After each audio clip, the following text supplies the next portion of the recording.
এখানে স্বাস্থ্যকর্মীর কাজটা হচ্ছে মানুষকে কিভাবে আসলে একটা সাধারণ মানুষটা একটা মানুষকে সেভাবে সচেতন করতে পারে না, একটা স্বাস্থ্যকর্মী পারে একজন মানুষ কিভাবে সচেতন হবে।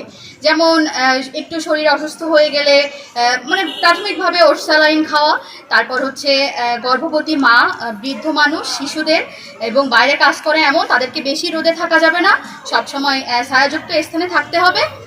তারপর হচ্ছে আপনার ঘন ঘন ওর স্যালাইন খেতে হবে। তাছাড়াও যে বিভিন্ন যেসব আমাদের কার্যক্রম আছে, যেমন মোবাইল মেডিকেল দল প্রস্তুত করা, এছাড়াও আরও বিভিন্ন এমন কার্যক্রম আমরা চালিয়ে যাচ্ছি, আশা করছি আরও ভালো ফল পাবো। সারা পৃথিবীর তাপমাত্রা বেড়ে যাচ্ছে, তো আমরা উপকূলীয় এলাকার মানুষ, এমনি লবণাক্ত এলাকার মানুষ, তারপরেও তাপ বৃদ্ধির কারণে আমাদের অনেকগুলো সমস্যা আছে।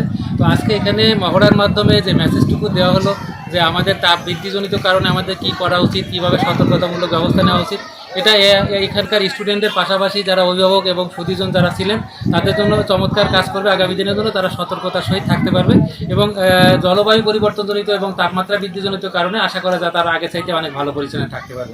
সুন্দরবন নাট্যগোষ্ঠীর আমি একজন শিল্পী।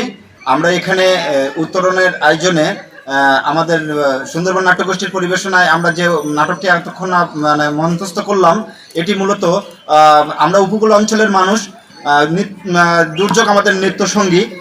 তো আমরা এই মানে অতিরিক্ত তাপদাহের কারণে আমাদের যে সমস্যাগুলো তৈরি হয় সেগুলো আমরা যাতে মানে জনসাধারণের মাধ্যমে মানে আমাদের মেসেজগুলো দিতে পারি এবং সচেতন করতে পারি।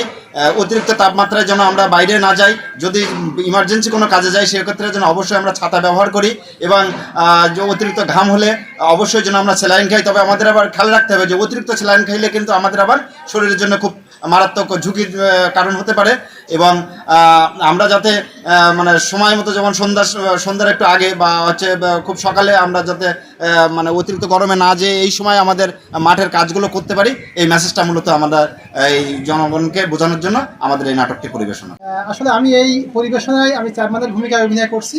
তো আমি সমাজকে বাস্তবতা দিয়ে বোঝাতে চেয়েছি যে এই যে প্রচণ্ড তাপদাহে মানুষের কী ক্ষতি হতে পারে। আমি ইউনিয়ন পরিষদের দায়িত্ব নিয়ে প্রত্যেক সদস্যদের, ইউডিএমসি সদস্য, জনস্বাস্থ্য প্রকৌশলী, স্বাস্থ্যকর্মী আপা, এদের সবাইকে নিয়ে এনজিও প্রতিনিধি, এদের সবাইকে সমন্বয় করে একটা মিটিং করে এই মিটিংয়ের মাধ্যমে সবার উপরে দায়িত্ব দিয়ে তাদের দায়িত্বগুলো, সহায় দায়িত্বগুলো পালন করার জন্য অনুরোধ জানাইছি যে আপনারা আমাদের এলাকার মানুষের বিভিন্ন বাস্তব সমস্যা আছে, যারা অত্যন্ত তাপের কারণে, প্রচণ্ড প্রদাহর কারণে জনগণের যে ক্ষয়ক্ষতি হচ্ছে, আপনারা এই ক্ষয়ক্ষতি থেকে বাঁচাতে কী কী সুবিধা হলে এদেরকে সুবিধা করা যায়, কীভাবে বাঁচানো যায়, সেইভাবে আপনারা প্রস্তুতি নিয়ে তাদেরকে উঠান বৈঠকের মাধ্যমে তাদেরকে বিভিন্ন জায়গায় সমাবেশ করে তাদেরকে উদ্বুদ্ধ করে তারা যেন বিভিন্ন সচেতনতার মাধ্যমে তারা যেন বিভিন্ন সুবিধা পায়, তারা উত্তরোত্তর যেন স্বাভাবিক পরিবেশে ফিরে আসতে পারে। এবং উপজেলা দুর্যোগ ব্যবস্থাপনা কমিটির নেতৃত্বে আয়োজিত আজকের এই তাপপ্রবাহকালীন সমন্বিত স্বাস্থ্য ঝুঁকি সম্পর্কিত আগাম প্রস্তুতি বিষয়ক মহড়ায় যেটি আজকে প্রদর্শিত হলো আশাশুনি সরকারি মাধ্যমিক বিদ্যালয়ের মাঠে।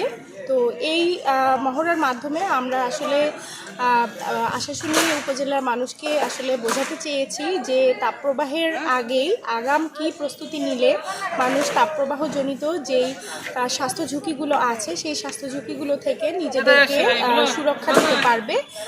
তো এটাই ছিল আজকের মূল প্রতিপাদ্য। তো আশা করি এই মহড়া দেখার মাধ্যমে এই এলাকার মানুষ উপকৃত হবে এবং সেই অনুযায়ী তাপপ্রবাহের আগ মুহূর্তে তারা আগাম প্রস্তুতিটা সঠিকভাবে নিতে পারবে। মূলত আজকের আমাদের এই যে মাঠ মহড়া, এই মহড়া হচ্ছে তাপপ্রবাহের উপরে রিসেন্টলি যে পরিমাণে তাপের মানে বৃদ্ধি হচ্ছে তার কারণে মানুষ নানা ধরনের সমস্যার সম্মুখীন হচ্ছে, শারীরিক অসুস্থতায় ভুগছে। তো মানুষ যাতে এই তাপপ্রবাহ এভাবে চলতে থাকবে এটা নিয়ন্ত্রণ করার ক্ষমতা আমাদের নাই। তো তার জন্য আমাদের পূর্ব প্রস্তুতি নিতে হবে, যেমন আমাদের বেশি বেশি গাছ লাগাতে হবে বা প্রচণ্ড যখন তাপপ্রবাহ থাকবে তখন আমরা সুস্থ থাকার জন্য আমাদের কিছু প্রস্তুতির ব্যাপার আছে, যেমন আমাদের ছায়াযুক্ত স্থানে থাকা, আমাদের বেশি পরিমাণে পানি খাওয়া, তারপরে নিজেদের শরীরের প্রতি যত্নশীল থাকা, এইভাবে যদি আমরা নিজেদের প্রতি যত্নশীল থাকি এবং তাপ প্রবাহের কারণে যদি আমরা আগামী মানে ঝুঁকি সেগুলো আমাদের অনেক কম হবে, সেই মেসেজটাই মূলত আজকের সবাইকে জানানো এবং মানুষকে এই বিষয়ে সচেতন করার জন্য আমাদের আজকের এই মাঠ মহড়ার আয়োজন করা। অনুষ্ঠান হয়েছে, আমরা বাসায় গিয়ে আমাদের ভাই বোনদের শেখাবো, কি অনুষ্ঠান দেখে আমরা অনেক কিছু শিখছি, সেগুলো আমাদের ভাই বোনদের শেখাবো বাসায় গিয়ে। তো সাতক্ষীরার মধ্যে সবচেয়ে দুর্যোগপ্রবণ যে দুটি উপজেলা, তার মধ্যে একটি হচ্ছে আশাশুনি আর একটি হচ্ছে আমাদের শ্যামনগর উপজেলা। কাজেই এই দুইটি উপজেলার মানুষকে আসলে এই দুর্যোগপ্রবণ এলাকায় টিকে থাকতে হলে এই যে আমাদের বৈশ্বিক উষ্ণায়ন, এর সাথে কিভাবে অ্যাডাপ্টেশন গ্রো করতে হবে, তাদের স্বাস্থ্য ঝুঁকি কিভাবে মোকাবেলা করতে হবে, এই বিষয়গুলোই আজকের এই নাটিকার মাধ্যমে তুলে ধরা হবে। আমি ইতিপূর্বে উত্তরণের আরেকটি প্রোগ্রাম এই আশাশুনি উপজেলার প্রতাপনগরে অনুষ্ঠিত হয়েছিল, সেখানে উপস্থিত ছিলাম। আমার এখানে উপস্থিত থাকার মূল উদ্দেশ্য যদি আমি বলি, যে আমি আসলে চাই যে আমার উপস্থিতির মাধ্যমে যদি আরও 5 জন উৎসাহিত হয়, এই বিষয় যে নাটিকার মাধ্যমে যে বিষয়টা উপস্থাপন করা হয়, মানুষ যদি এর মাধ্যমে সচেতন হয়, তাহলে অন্তত আমার উপস্থিতিটা সার্থক হবে। আর এ কারণেই আমি আমার অনেক কাজ থাকা সত্ত্বেও আজকে এই আশাশুনির এই অনুষ্ঠানটিতে উপস্থিত হয়েছি। তো আমি আশা রাখবো যে আমাদের প্রিয় ছাত্রছাত্রীবৃন্দ এখানে উপস্থিত আছে, তারা এই নাটিকাটি উপভোগ করবে, শুধু নাটিকা হিসেবে নয়, এটি একটি শিক্ষণীয় নাটিকা হিসেবে, যেহেতু তারা এই এলাকার সন্তান। আর এর পাশাপাশি এই তরুণ প্রাণদের মধ্য থেকে হয়তো গবেষণার মাধ্যমে আমরা কিভাবে এই দুর্যোগকে আগামী দিনে আরও ভালোভাবে মোকাবেলা করতে পারবো, আরও বৈজ্ঞানিক পদ্ধতিতে, আরও আধুনিক টেকনোলজির মাধ্যমে এটাকে ফেস করতে পারবো, সেই ধরনের ভবিষ্যৎ প্রজন্ম গড়ে তুলতে সক্ষম হব, এই আশা রাখছি।